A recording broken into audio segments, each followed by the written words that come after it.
Qur'an, Qur'an, Qur'an.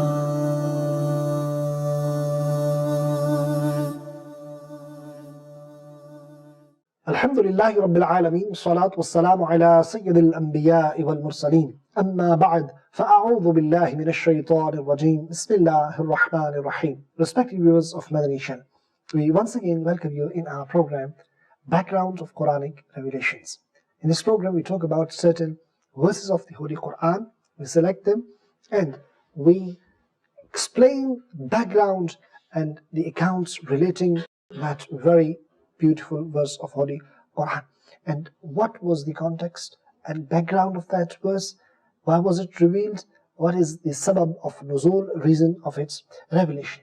Today we've got a beautiful ayah of Quran, insha'Allah Azza wa Jal, from Surah Al-Hujarat, verse number 2. But before we proceed towards our topic of the day, let's make few good intentions. Shaykh Tariqat, Amir of Ahl Sunnah, Hazrat Allama Maulana Muhammad Ilyas Attar Qadri, Damat Barakatuhumul Aliyah, has given us a beautiful mindset. We should make good intentions before performing any permissible deed or doing any good deed. I make this intention, I will present this program for the pleasure of Allah subhanahu wa ta'ala. And you can make this intention, you'll watch this program from start to end, you'll remember what you learn, act upon, and pass this knowledge on to others too, insha'Allah Azza wa Jal. Respected viewers, today the verse of the Holy Quran which has been selected for today's program is regarding the respect of Mustafa Kareem alayhi salatu wa tasneem, adab of the darbar of Mustafa, the manners, etiquettes of the court of Mustafa Kareem alayhi salatu wa salam, which have been taught by Allah subhanahu wa ta'ala in the Quran to the believers. Respected viewers, Allah subhanahu wa ta'ala has mentioned in Surah Al-Hujarat, verse number 2.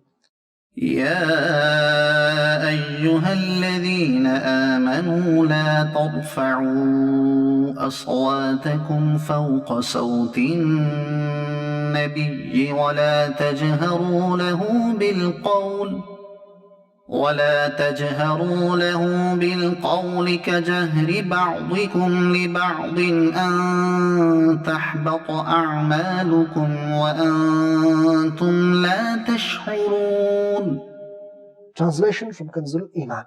O believers, do not raise your voices higher than the voices of this conveyor of the unseen, i.e.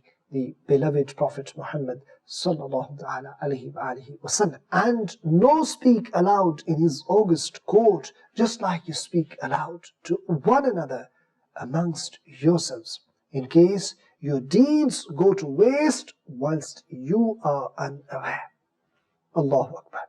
Respected viewers of Madani Channel, the adab of the court of Mustafa Kareem alayhi salatu wassalam, manners and etiquettes of the court of Mustafa sallallahu ta'ala alayhi wa alihi wasallam are being mentioned in this beautiful verse of the Holy Quran. Even to the extent that what should be the level of our voice when we talk in the blessed court of Mustafa Kareem alayhi salatu taslim. Let's find out what is the Shani Nuzul, sabab of Nuzul, reason for the revelation of this beautiful verse of the Holy Quran. There are a number of reasons which have been mentioned, accounts which are relating to this beautiful ayah of the Holy Quran. Respected viewers, according to one narration, it is mentioned that this ayah was revealed for Sayyidina Abu Bakr Siddiq radiyallahu ta'ala and Sayyidina Umar Farooq Azam radiyallahu ta'ala an.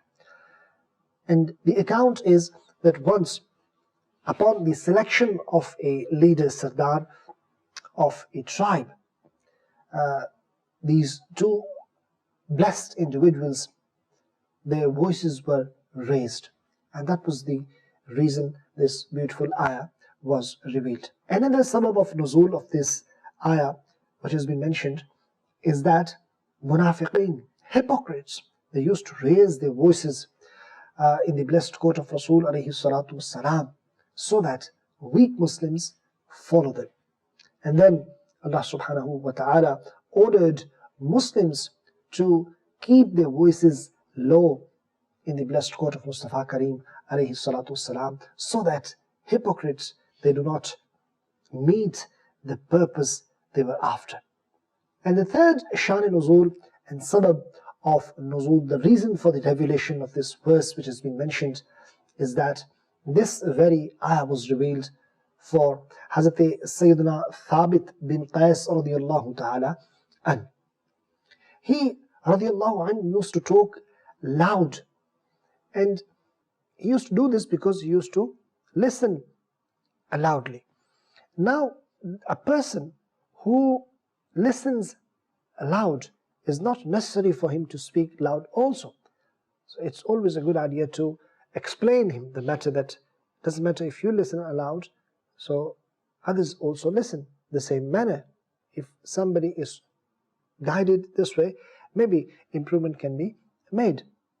And there are certain other riwayat, narrations also with regards to the Shan-e Nuzul, the sabab of Nuzul and revelation, the background behind this very verse. But and it is also possible that before the revelation of this verse, many accounts happened and then this ayah was revealed. And Allama Ibn Hajar Asqalani rahmatullahi ta'ala alayh says that the nuzul of a verse, revelation of a verse, can have number of reasons. Right? Many accounts are also possible for one particular ayah's revelation. And it is also possible that those accounts, parables, or those reasons, they happened before the revelation of the ayah. Now, respectively, when Sayyidina Thabit bin Qais radiyallahu ta'ala came to know that this ayah has been revealed, and probably it's because of his talking loud, this has been revealed. So he went and he locked himself in his own house, and he would not come. Rasulullah sallallahu ta'ala alayhi wa alihi wa sallam asked from Sayyidina Sa'ad radiyallahu anhu that, do you know about Thabit radiyallahu anhu?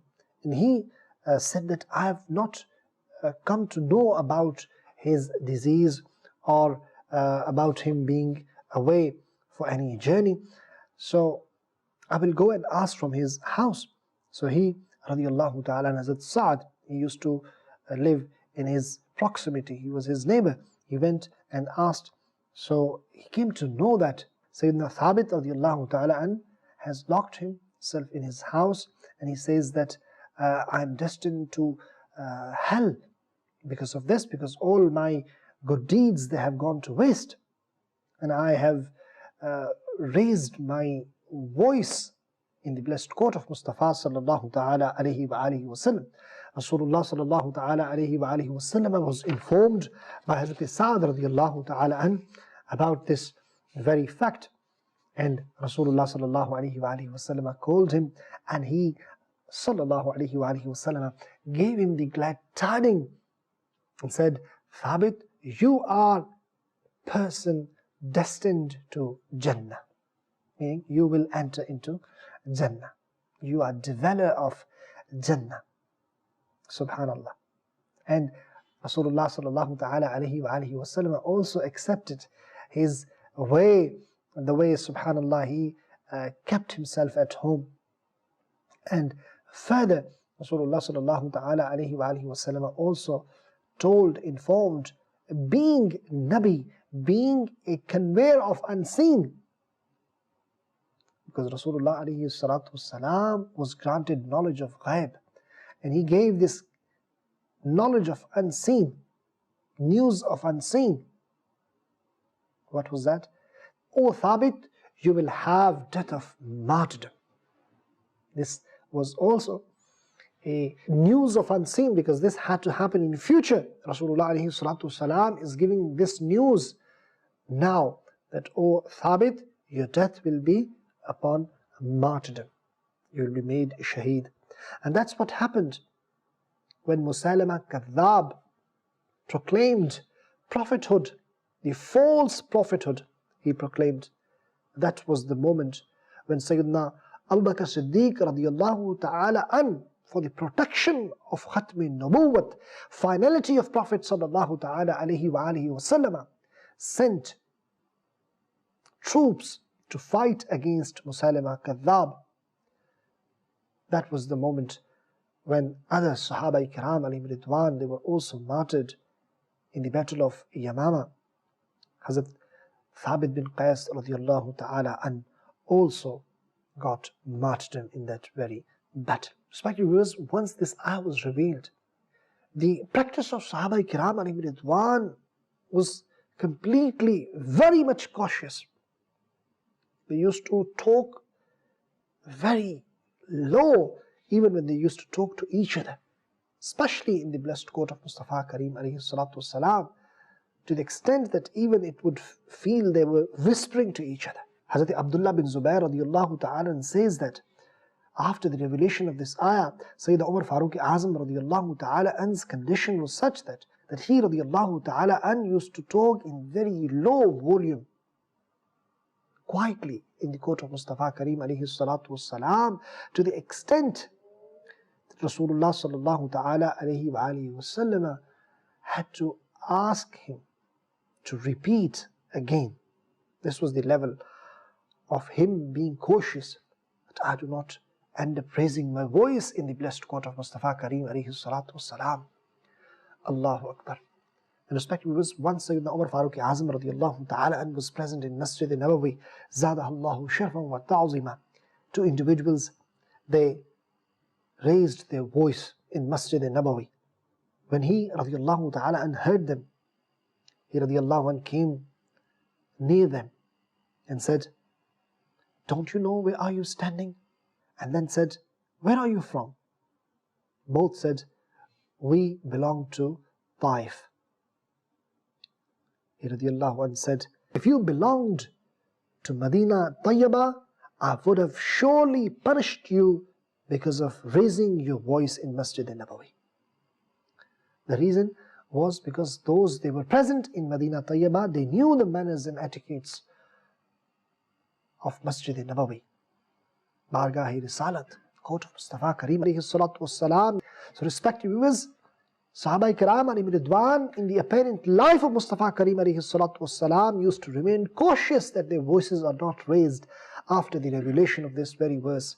Not only in the blessed apparent life of Mustafa Kareem alayhi salatu wassalam, even after the departure of Mustafa Kareem alayhi salatu wassalam from this mortal world in Masjid Nabawi, this was the practice of Sahaba Kiram, that they would not raise their voices. And yes, adab of Mustafa Kareem alayhi salatu wassalam's court is still there, and this hukam is still there. We should not raise our volume in the blessed court of Mustafa Kareem alayhi salatu wassalam. May Allah subhanahu wa ta'ala give us tawfiq and true understanding to know the respect, reverence of the court of Mustafa Kareem alayhi salatu wassalam. Otherwise, my dear Islamic brothers, it has been mentioned, the person will not even be aware, but his deeds would go to waste. So what is left behind? These are the consequences of disrespect of the court of Mustafa Kareem alayhi salatu wassalam. May Allah Ta'ala protect us. May Allah subhanahu wa ta'ala give us tawfiq and understanding to follow the true footsteps of Sahaba Kiram alayhim Ridwan and to know the true status of Mustafa sallallahu ta'ala alayhi wa alihi wa sallam.